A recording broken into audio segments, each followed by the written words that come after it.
Hello everyone, कैसे आप सब? एकदम बढ़िया। तो देखिए, आज हम शुरू करने जा रहे हैं इलेक्ट्रिक पोटेंशियल। देखो, इलेक्ट्रिक पोटेंशियल क्या चीज़ होती है। सपोज करो आपके पास इस तरह से एक चार्ज है। अब एक चार्ज है तो उसके आसपास क्या होगा, एक इलेक्ट्रिक फील्ड होगी, एक रीजन होगा जहाँ तक ये अपना क्या कर सकता है, अपना इफेक्ट शो कर सकता है। तो इस रीजन को क्या कहते हैं? इस रीजन को कहते हैं इलेक्ट्रिक फील्ड। ये जो इलेक्ट्रिक फील्ड है, इसको दो तरह से हम लोग डिस्क्राइब कर सकते हैं। एक, वेक्टोरिकली भी इसको डिस्क्राइब कर सकते हैं और हम स्केलर फॉर्म में भी इसको डिस्क्राइब कर सकते हैं। वेक्टोरिकली इस रीजन को अगर हमने डिस्क्राइब करना है तो कैसे करेंगे? वेक्टोरिकली अगर इसको डिस्क्राइब करना होगा तो हम लोग डिस्क्राइब करेंगे इलेक्ट्रिक फील्ड इंटेंसिटी के साथ, ई वेक्टर के साथ। ठीक है, कि स्ट्रेंथ क्या है इलेक्ट्रिक फील्ड की, इस पॉइंट पे या इस पॉइंट पे या इस पॉइंट पे।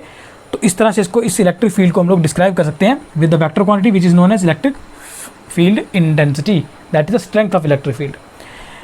अब इसी इलेक्ट्रिक फील्ड का जो रीजन है, इसको हम लोग एक और टर्म से डिस्क्राइब कर सकते हैं, वो होता है इलेक्ट्रिक पोटेंशियल। क्या होता है? Electric potential. इसको V से डेजिग्नेट करते हैं। ये क्या होती है? एक स्केलर क्वांटिटी होती है। आज हम लोगों ने बात करनी है इसी इलेक्ट्रिक पोटेंशियल की। ठीक है, ये इलेक्ट्रिक पोटेंशियल क्या चीज़ होती है। देखो, इलेक्ट्रिक पोटेंशियल अगर हमको फाइंड करना है, अगर हमें इलेक्ट्रिक पोटेंशियल फाइंड करना है, सपोज करो इस पॉइंट पे, ठीक है, एक हमारे पास चार्ज है। इस चार्ज को क्या बोलते हैं? Source charge. अब ये जो चार्ज है, इसके आसपास क्या इलेक्ट्रिक फील्ड है। अब इस इलेक्ट्रिक फील्ड में किसी भी पॉइंट पे अगर मेरे को इलेक्ट्रिक पोटेंशियल फाइंड करना है तो उसका क्या तरीका होता है? हम लोगों को क्या करना होता है, इन्फिनिटी से, ठीक, इन्फिनिटी से हम लोगों ने क्या करना है, Q nought positive test charge. ठीक है, ये क्या चीज़ होती है? यूनिट पॉजिटिव टेस्ट चार्ज होता है। इस यूनिट पॉजिटिव टेस्ट चार्ज को इन्फिनिटी से लाना है और कहाँ पे रख देना है? उस जगह रख देना है जहाँ पे हमें पोटेंशियल फाइंड करना है। तो इस यूनिट पॉजिटिव टेस्ट चार्ज को जब हम लोग इन्फिनिटी से उठाकर इस पॉइंट ए पे रखेंगे तो क्या करना पड़ेगा? कुछ वर्क करना पड़ेगा। वो वर्क जो होगा, जो क्या कब करना पड़ेगा? जब इस यूनिट पॉजिटिव टेस्ट चार्ज को कहाँ से लाएंगे हम लोग? इन्फिनिटी से लाएंगे और कहाँ पे रखेंगे? इस पॉइंट ए पे रखेंगे। तो जो वर्क करना पड़ेगा, that work is known as potential at the point A. यानी कि क्या होगा? Potential at point A is equal to the work done in bringing. और ये वर्क डन कैसा? एक्सटर्नल वर्क डन है। ये खुद नहीं कर रहा है, ये चार्ज यहाँ से उठा के इसको खुद नहीं ला रहा। एक एक्सटर्नल एजेंट होगा, वो इसको उठाकर यहाँ पर रखने वाला है।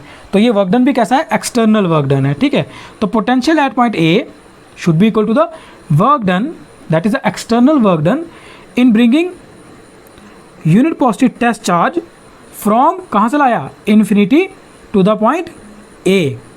समझ आया?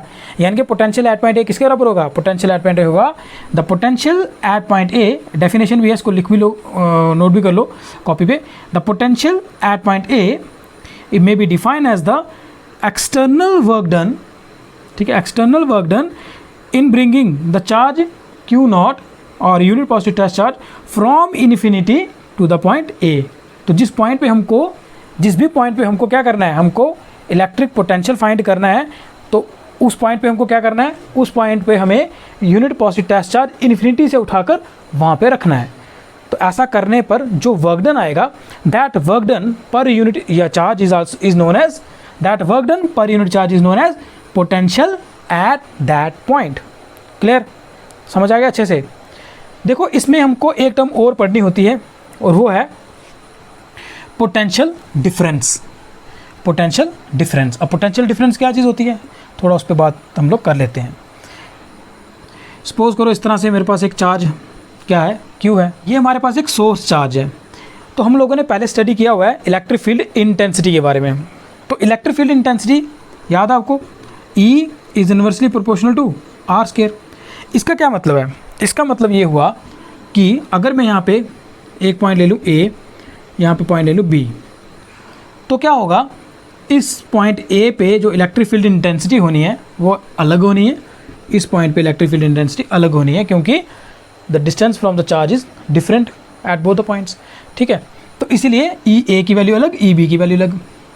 ठीक है, बिल्कुल इसी तरह से इनकी इलेक्ट्रिक फील्ड इंटेंसिटीज़ की वैल्यू अलग अलग होती है। बिल्कुल इसी तरह से ए पॉइंट पे जो पोटेंशियल होगा, ठीक है, और बी पॉइंट पे जो पोटेंशियल होगा ये भी अलग अलग होते हैं, यानी कि there is a difference between the potential at this 2 points. ठीक है, इधर से पोटेंशियल डिफरेंस जो है यहाँ पे होगा, यहाँ पे अलग पोटेंशियल होगा, यहाँ पे अलग पोटेंशियल होगा। तो अब हम लोगों ने क्या स्टडी करना है कि पोटेंशियल डिफरेंस जो है इन दोनों पॉइंट्स के बीच में जो पोटेंशियल डिफरेंस है उसको कैसे फाइंड किया जाता है। अलग अलग तो होता है बट फाइंड कैसे किया जाता है उसको हम लोग देखते हैं। ठीक है, सपोज कर लो इस तरह से हमारे पास क्या है, एक सोर्स आ जाए और मान लो यहाँ पे मेरे पास एक पॉइंट ए है और यहाँ पे मेरे पास पॉइंट बी है। ठीक, अब करना क्या है, मैंने यहाँ पर मैंने क्या करना है, एक यूनिट पॉजिटिव टेस्ट चार्ज रख देना है। अब इस यूनिट पॉजिटिव टेस्ट चार्ज को यहाँ से उठाकर मूव करना है मैंने, और कहाँ लेके चले जाना है, पॉइंट बी पे लेकर चले जाना है। तो potential difference between the 2 points A and B वो किसके बराबर आएगा, work done in moving unit positive test charge. और ये वर्क डन कैसा होता है, एक्सटर्नल वर्क डन होता है। ये चार्ज खुद ये काम नहीं करता है, कोई एक्सटर्नल एजेंसी होती है जो ये काम करती है। तो इसलिए हम लोग क्या कह सकते हैं, the external work done in bringing unit positive test charge from A to B. तो ये वर्क डन ये जो एक्सटर्नल वर्क डन है जो इस चार्ज पे हमें करना पड़ेगा, इस यूनिट पॉजिटिव टेस्ट चार्ज पे करना पड़ेगा, यहाँ से उसको उठाने के लिए, यहाँ पे रखने के लिए जो एक्सटर्नल वर्क डन हमें करना पड़ेगा, that external work done is known as potential difference between these 2 points. ठीक है, आया समझ। ठीक है, तो अगर आपको पोटेंशियल डिफरेंस निकालना है ए और बी के बीच में, तो आपको क्या करना पड़ेगा, आपको यूनिट पॉजिटिव टेस्ट चार्ज रखना है कहाँ पे, ए पे, और इसको यहाँ से मूव करवाना है, कहाँ पे रखना है, बी पे रखना है। तो ये प्रोसेस करने के लिए आपको क्या करना पड़ेगा, कुछ वर्क करना पड़ेगा, that work is known as potential difference. आगे समझ। किसी भी 2 पॉइंट्स के बीच में अगर पोटेंशियल डिफरेंस फाइंड करना है तो क्या करना है आपको, उस एक सपोज करो एक पॉइंट है, ये दूसरा पॉइंट है, we have to find the potential difference between these 2 points. What we have to do, we have just, हमें क्या करना पड़ेगा, यहाँ पर एक क्यूनर पॉजिटिव चार्ज रखो, उस क्यूनर पॉजिटिव चार्ज को उठाओ और इस पॉइंट तक लेके चले जाओ। तो कुछ वर्क करना पड़ेगा, that external work done per unit charge is known as the potential difference between these 2 points. ठीक है, समझ आएगा अच्छे से। ओके, तो अब हमने क्या करना है, we have to derive expression for potential difference due to a point charge. Electric potential due to a single charge. ठीक है, तो ये डेरिवेशन है। इसके लिए क्या करेंगे, सपोज करते हैं, let us consider we have a charge Q placed at point O। ठीक है, तो लिख देंगे इसको, let us consider there is a charge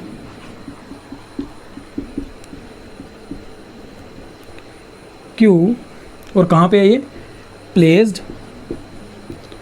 at point को।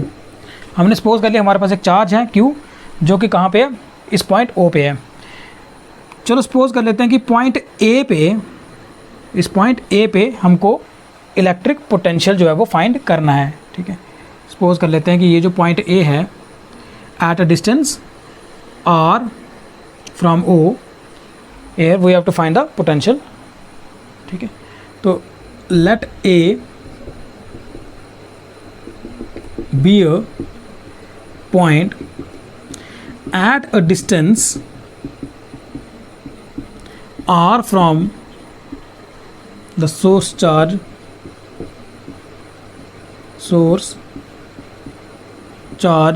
Q, where we have to find the potential। तो क्या लिख दिया हम लोगों ने, हमने लिखा कि A वो पॉइंट है जो कि O से कितने डिस्टेंस पे रखा हुआ, हमने R डिस्टेंस पे रखा हुआ है, और यहाँ पे हमको क्या फाइंड करना है, यहाँ पर हमको फाइंड करना है इलेक्ट्रिक पोटेंशियल। अच्छा, अभी मैंने तो आपको समझाया, इस पॉइंट पे अगर इलेक्ट्रिक पोटेंशियल फाइंड करना है तो उसका क्या तरीका है, कैसे कर सकते हैं हम फाइंड।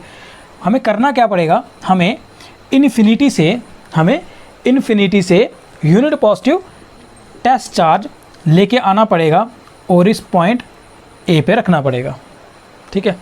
इस क्यू नॉट चार्ज को इन्फिनिटी से उठाकर कहाँ रखना पड़ेगा, पॉइंट ए पे रखना पड़ेगा। और ये करने के लिए जो वर्क डन करना है, that work done is known as potential at point A, है ना। Now the potential at point A is given by, तो पोटेंशियल इस पॉइंट ए पे कैसे मिलेगा मुझे, no the potential at point A is given by, शाबाश, मैंने आपको समझाया था कैसे मिलेगा, external work done in bringing unit positive test charge from infinity to the point A, ठीक है। पोटेंशियल इस ए, जो पोटेंशियल हमको जो निकालना है ए पे, वो कैसे मिलता है, it is a external work done in bringing unit positive test charge from infinity to the point A, ठीक है। तो अगर हम ऐसा करते हैं, ये वर्क डन अगर हमें पता चल जाता है तो हमें इलेक्ट्रिक पोटेंशियल एट पॉइंट ए भी पता चल जाएगा। अच्छा, एक चीज़ मैं आपको और बताऊंगा कि ये जो पाथ है ना, ये पाथ कैसा भी हो सकता है। ये जो इलेक्ट्रिक पोटेंशियल होता है इट इज़ पाथ इंडिपेंडेंट। ये जो वर्क है, ये जो वर्क होता है, ये पाथ इंडिपेंडेंट है। यहाँ पर आप इसको ऐसे करके लाइए, आप कैसे भी करके लाइए, इसको स्ट्रेट लाइन में लाइए, जैसे मर्जी लाइए, इससे कोई फ़र्क नहीं पड़ेगा। आप इसको घुमा फिरा के लाएंगे, पॉइंट ए पे रखेंगे तभी उतना ही पोटेंशियल होगा, डायरेक्ट लाएंगे तभी उतना पोटेंशियल होगा, इधर से घुमा फिरा के लाएंगे पॉइंट ए पे तभी उतना ही पोटेंशियल होगा। तो इस रास्ते का इस पर कोई इफेक्ट नहीं पड़ता है, ठीक है। अच्छा, अब देखो, अब अगर मेरे को ये वर्क डन मिल जाए, ठीक है, हमको क्या करना है, क्यू नॉट तो पता ही है। अब यही external work done in moving unit positive test charge from infinity to the point A, अब अगर मुझे ये वर्क डन पता चल जाए तो क्या होगा, तो मुझे इलेक्ट्रिक पोटेंशियल एट पॉइंट ए भी पता चल जाएगा और ये डेरिवेशन ख़त्म। अब ये वर्क डन की थोड़ी बात कर लेते हैं। देखो, ये वर्क डन जो है ना, ये है इन्फिनिटी से पॉइंट ए की तरफ, इन्फिनिटी से पॉइंट ए तक कितना काम करना पड़ता है वो है। अब इन्फिनिटी पॉइंट कहाँ पे है, एग्जैक्ट डिस्टेंस क्या है वो हमें पता नहीं है। वर्क डन निकालने का फार्मूला क्या होता है, क्लास 11 में पढ़ा है ना, फोर्स इनटू डिस्टेंस। अब इन्फिनिटी तक का जो डिस्टेंस है वो हमें पता नहीं है ना, पर्टिकुलर डिस्टेंस नहीं पता। अब अगर पर्टिकुलर डिस्टेंस नहीं पता है तो फिर ये वर्क डन हम कैसे निकालेंगे, नहीं निकलता। अगर ये वर्क डन नहीं निकल रहा तो फिर पोटेंशियल एट पॉइंट ए कैसे निकलेगा, तो परेशानी वाली बात होगी। अब इस समस्या को कैसे हल करेंगे हम लोग यहाँ पर क्या करने वाले हैं, हम लोग ये सपोज करेंगे कि यहाँ पे एक पॉइंट P है, ठीक है। हम कंसीडर कर लेंगे एक पॉइंट P जो कि O से कितनी दूरी पे है, सपोज कर लो O से P तक का डिस्टेंस जो है वो कितना x है। क्या किया मैंने एक और पॉइंट P कंसीडर कर लिया at a distance x from O। ये मुझे क्यों करना पड़ रहा है, इसलिए करना पड़ रहा है क्योंकि ये जो वर्क डन है, एक्सटर्नल वर्क डन है from infinity to the point A, ये हम लोग इजीली कैलकुलेट नहीं कर पाते हैं। इसी समस्या को हल करने के लिए मैंने क्या किया, मैंने एक और पॉइंट कंसीडर कर लिया P at a distance x from O, ठीक है। तो इसको लिख लेते हैं, let us consider a point P at a distance x from O। क्या कंसिडर कर लिया हम लोगों ने, हमने कंसिडर कर लिया एक point P at a distance x from O। अब हम लोग क्या करेंगे, सपोज करेंगे कि इस पॉइंट P पे हमने रख दिया चार्ज Q नॉट। इस पॉइंट P पे क्या रखा हुआ है, चार्ज Q नॉट रखा हुआ है। अब हम क्या करने वाले हैं, इस चार्ज Q नॉट को ना P से Q तक मूव करने वाले हैं, P से Q तक मूव करने वाले हैं। और कितना डिस्टेंस मूव करेंगे, वेरी स्मॉल डिस्टेंस। कितना डिस्टेंस है, dx डिस्टेंस है, वेरी स्मॉल डिस्टेंस। तो अच्छा, इससे पहले मुझे एक बात बताओ, जब Q नॉट चार्ज हम पॉइंट P पे रखेंगे तो इस पर एक फोर्स लगने वाली है ना। कौन सी फोर्स है वो इलेक्ट्रोस्टैटिक फोर्स है। तो कितनी होगी वो force, F equal to Q naught E। ये फोर्स जो है वो इस पर लगेगी जब हम इसको यहाँ पे रखेंगे, ठीक है। तो अच्छा, ये लिख लिया आप लोगों ने, ठीक है। इसको लिख लो, फिर आगे करवाता हूँ। मिटा दूँ, चलो मिटा देते हैं इसको।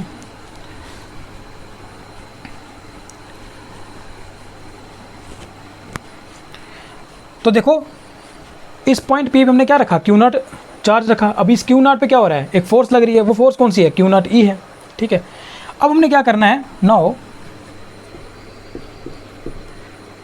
Move the charge Q not from P to Q through a small distance dx against the electrostatic force, against the electrostatic force। ठीक है, यहाँ पर थोड़ा सा समझ लीजिए इसको। क्या किया हम लोगों ने, पॉइंट P पे Q नॉट चार्ज रखा और इस Q नॉट चार्ज को P से हम लोग कहाँ लेके जा रहे हैं, Q तक लेके जा रहे हैं। ये डिस्टेंस हम लोग मूव कर रहे हैं और ये कितना डिस्टेंस है, बड़ा छोटा सा डिस्टेंस है dx। कितना डिस्टेंस है, छोटा सा डिस्टेंस है dx। तो हमने क्या किया, हम लोगों ने पॉइंट P पे ये चार्ज रखा Q नॉट और इस Q नॉट को हम लोग P से कहाँ लेके जा रहे हैं, Q तक लेके जा रहे हैं through a small distance dx against the electrostatic force, जो कि कौन सी है, Q नॉट E है। ठीक है, अच्छा इस पॉइंट P पे जो इलेक्ट्रिक फील्ड की डायरेक्शन है वो कैसी होगी, इस पॉइंट P पे जो इलेक्ट्रिक फील्ड की डायरेक्शन है वो तो इस तरफ होगी ना, ये इलेक्ट्रिक फील्ड की डायरेक्शन है क्योंकि ये पॉजिटिव चार्ज है तो पॉइंटिंग, तो इसकी जो इलेक्ट्रिक फील्ड की डायरेक्शन होती है वो क्या होती है, आउटवर्ड की तरफ होती है। तो इस पॉइंट P पे जो इलेक्ट्रिक फील्ड की डायरेक्शन है वो ये है, ये भी आगे काम आने वाली है।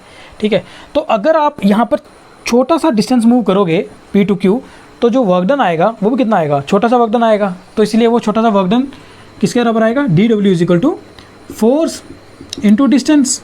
यही फार्मूला है ना वर्क डन का, फोर्स इंटू डिस्टेंस। फोर्स क्या है जो हमने जो यहाँ पे लग रही है F equal to Q naught E, और डिस्टेंस क्या मूव किया dx। ठीक है, अच्छा अब यहाँ पर फोर्स किसके बराबर है, Q नॉट E। ये हमने पहले ही यहाँ पे कैलकुलेट कर ली हुई है। ठीक है ना, F equal to Q naught E dot dx। अब देखो E वेक्टर और dx वेक्टर में क्या एंगल है, E वेक्टर जो है वो किस तरफ है, वो तो इस तरफ है ना। आप डिस्टेंस कहाँ मूव करवा रहे हो, E वेक्टर की डायरेक्शन ये है, आप डिस्टेंस मूव करवा रहे हो वो इस तरफ है ना, dx की डायरेक्शन इस तरफ है, तो एंगल कितना बनता है 180 डिग्री। ठीक, तो इसलिए यहाँ पर आ जाएगा Q naught E dx cos 180 degree. तो फिर हमारे पास dW यानी कि small amount of work done in bringing Q naught positive charge from P to Q किसके बराबर आ जाएगा, ये आ जाएगा cos 180 कितना होता है -1, तो यहाँ पे आएगा minus Q naught E dx। Clear, यहाँ तक समझ आ गया। ठीक है, अब देखिए ये तो वर्क डन निकल गया जब हमने इसको P से Q की तरफ लेके गया, लेकिन मेरा असली जो हमारा काम था वो क्या था, वो था इन्फिनिटी से, है ना, इन्फिनिटी से इसको कहाँ तक लेके जाना, A तक लेके जाना। असली वर्क तो हमारा ये था ना, ये अगर हमारा निकलता तब जाके हमारे पास एक्सप्रेशन ड्राइव होती, है ना। तो अब अगर आपको इन्फिनिटी से A तक का वर्क डन निकालना है तो क्या करना पड़ेगा, इसको इंटीग्रेट करना पड़ेगा। ठीक है, तो इंटीग्रेट बोथ साइड, तो इंटीग्रेट करेंगे विद प्रॉपर लिमिट्स तो क्या आ जाएगा, यहाँ पे आ जाएगा work done in moving the unit positive test charge from infinity to the point A, वो किसके बराबर आ जाएगा, वो आ जाएगा इंटीग्रेशन, यहाँ पे आएगा कहाँ से कहाँ तक मूव करना है, इन्फिनिटी से पॉइंट ए तक। तो पॉइंट ए तक का जो डिस्टेंस है, ठीक है, सोर्स चार्ज है वो कितना है r है, तो r तक लेके जाना है हमने इसको, है ना। इन्फिनिटी से कहाँ तक रखना है हमने, इस पॉइंट ए तक लेके जाना है। तो पॉइंट ए का जो डिस्टेंस है सोर्स चार्ज है वो कितना है, r है, तो इसलिए हमने यहाँ पे क्या लिख दिया, इन्फिनिटी टू r। आगे लिख दो Q नॉट E dx। अच्छा, अब यहाँ पर हमने क्या करना है, ये जो E है इलेक्ट्रिक फील्ड इंटेंसिटी है, electric field intensity at this point वो किसके बराबर आनी है। नाउ ये तो हमने पहले भी फाइंड किया हुआ है, इलेक्ट्रिक फील्ड इंटेंसिटी जो है उसकी वैल्यू क्या किसके बराबर आनी है, एट पॉइंट P, वो आ जाएगा Q divide by 4 pi epsilon. तो यहाँ तक का जो डिस्टेंस है वो क्या है, P तक का डिस्टेंस, O से लेके P तक का डिस्टेंस क्या है, x है, तो यहाँ पे क्या आ जाएगा x स्क्वायर। ठीक है, now as we know that, यहाँ पे लिख दीजिए एज वी नो E किसके बराबर आ जाएगा, Q upon 4 pi epsilon divide by x square. Substitute this value in this equation, what you will get, you will get the work done in bringing unit positive test charge from infinity to the point A should be equal to integration infinity to r, यहाँ पे आ जाएगा minus Q not Q divide by 4 pi epsilon x square dx। ठीक है, यहाँ तक समझ आ गया। अब क्या करना है, जो जो चीज़ें कांस्टेंट है उनको बाहर लिख देते हैं। तो यहाँ पर आ जाएगा हमारे पास minus q naught q divide by 4 pi epsilon x square, ये कांस्टेंट थोड़ी है, यहाँ पे आ जाएगा इन्फिनिटी टू और 1 by x square d x. ठीक है, यहाँ तक समझ आ गया, क्लियर? ठीक है, मिटा दूँ यहाँ पे। तो आगे करते हैं।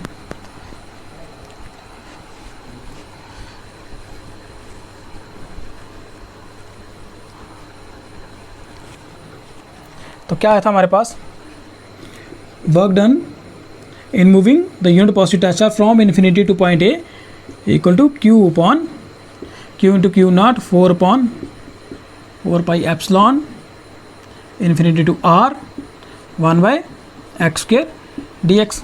अब इसको सॉल्व करेंगे हम लोग, है ना।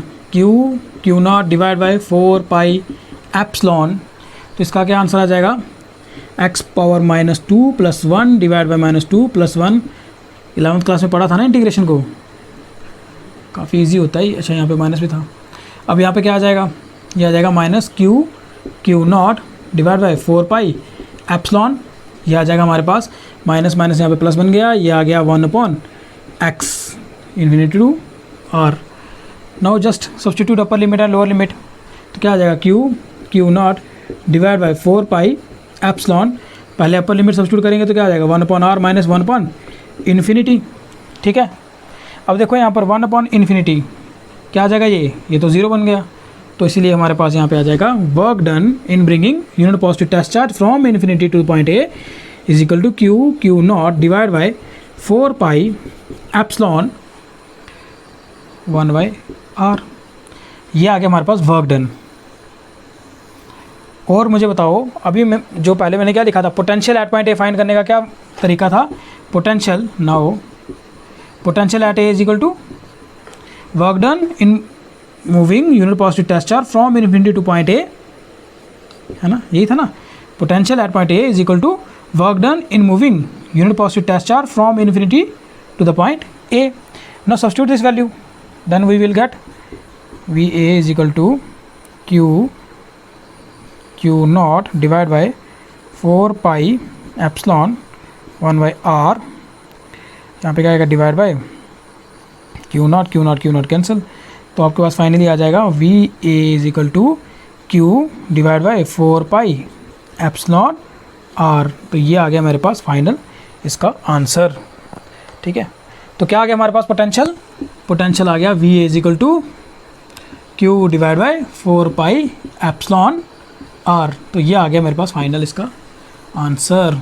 बहुत इंपॉर्टेंट डेरिवेशन है, बहुत बार एग्ज़ाम में पूछी जाती है, तो इसको अच्छे से करना। ठीक है, बड़ा इजी है, कुछ नहीं करना, बस हमने वर्क डन निकालना है from infinity to that point.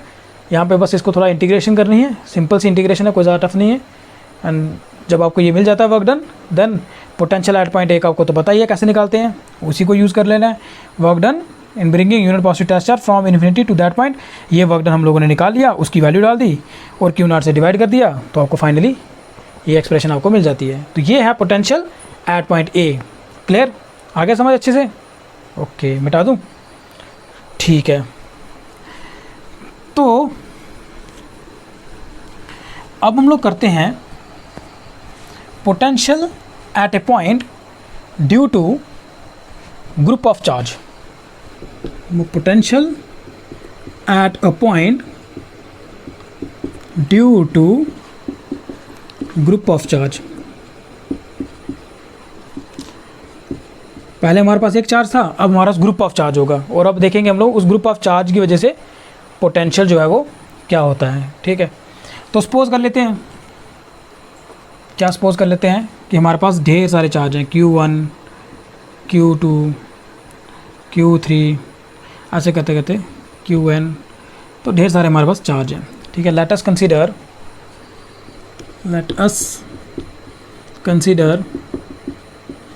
There is a group of charge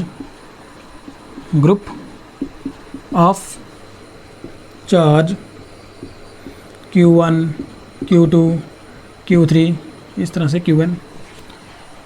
suppose करो इस तरह से हमारे पास एक पॉइंट P है at a distance R1 from charge Q1, R2 from charge Q2, R3 from charge Q3 and Rn from charge Qn। ठीक है, let there is a point P at a distance R1, R2, R3, Rn from the charge Q1, Q2, Q3, Qn respectively. ठीक है, तो क्या consider कर लिया हम लोगों ने? हमने कंसीडर कर लिया इस तरह से हमारे पास Q1, Q2, Q3, Qn group of charge है। फिर सपोज कर लिया एक पॉइंट P है at a distance R1 from charge Q1, at a distance R2 from charge Q2, at a distance R3 from charge Q3 and at a distance Rn from charge Qn। ठीक है, now हमको क्या करना है? हमको इस point P पे ना टोटल पोटेंशियल निकालना है। इस पॉइंट P पे टोटल पोटेंशियल निकालना है। पोटेंशियल क्या है? पोटेंशियल तो एक स्केलर क्वांटिटी है। स्केलर क्वांटिटी है तो हमको क्या करना है? जस्ट हमको स्केलर इसको ऐड करना है। डायरेक्शन की हमें कोई ज़रूरत नहीं है, तो और भी सिंपल हो जाता है फिर ये। नो क्या करेंगे हम लोग? पोटेंशियल निकालेंगे। Know the potential due to charge Q1 at point P। तो Q1 की वजह से पॉइंट P पे जो पोटेंशियल है वो कितना होगा? वो होगा, अभी तो फार्मूला किया 1/4 पाई एप्सिलॉन, ऐसा लिखो Q1/4 पाई एप्सिलॉन, डिस्टेंस क्या है? R1। Similarly potential due to charge Q2 at point P वो कितना होगा जी? Q2 divide by 4 pi epsilon R2। Similarly potential due to charge Q3 at point P वो कितना होगा? Q3 divide by 4 pi epsilon R3। Similarly Q1 का भी आ जाएगा हमारे पास। तो फिर जो हमारे पास टोटल पोटेंशियल होगा, है ना, लिख लो, similarly potential due to Q1 किसके बराबर आ जाएगा? At by Q1 divide by 4 pi epsilon Rn। Now the total potential क्या करना है? सिंपल इसको स्केलरली हमने इसको ऐड करना है। तो टोटल पोटेंशियल कितना आ जाएगा? अच्छा, अगर ये V1 है तो ये V2, ये V3 के साथ डेजिग्नेट कर दो इसको, ये V4 के साथ रिप्रेजेंट कर दो। Now the total potential at P किसके बराबर आएगा? Total potential V1 plus V2 plus V3 just Vn, है ना। सिंपली इसको ऐड करना है, स्केलरली इसको ऐड करना है। तो फिर हमारे पास ये सबको ऐड करेंगे तो क्या आ जाएगा? तो आ जाएगा, देखो 1/4 पाई एप्सिलॉन तो सबके साथ कॉमन है। क्या बन जाएगा? Q1/R1, Q2 divide by R2, Q3 divide by R3, Qn divide by Rn। ख़त्म। तो ये होगा हमारे पास potential due to group of charge at a point. ठीक है, इस पॉइंट P पे अगर हमको पोटेंशियल निकालना है due to group of charge, तो हमको क्या करना है? हमको सिंपली हर एक चार्ज से की वजह से जो पॉइंट P पे पोटेंशियल है वो फाइंड करना है, और फिर सिंपली क्या करना है? स्केलरली इसको ऐड कर देना है। डायरेक्शन की हमें कोई ज़रूरत नहीं होती है। क्यों? क्योंकि हमारे पास जो पोटेंशियल है वो क्या है? वो एक स्केलर क्वांटिटी है। क्लियर? समझ आ गया अच्छे से? ओके, आज हम लोग इतना ही करेंगे, और नेक्स्ट लेक्चर में हम लोग डिस्कस करेंगे इलेक्ट्रिक पोटेंशियल से रिलेटेड कुछ न्यूमेरिकल्स को। उसमें से कुछ न्यूमेरिकल्स ऐसे हैं जो IIT में, JEE मेंस में आए हुए हैं, उनको भी डिस्कस करेंगे कि किस तरह से वो सॉल्व किए जाते हैं। तो नेक्स्ट लेक्चर में मिलते हैं। ठीक है, तब तक टेक केयर और पढ़ते रहिए।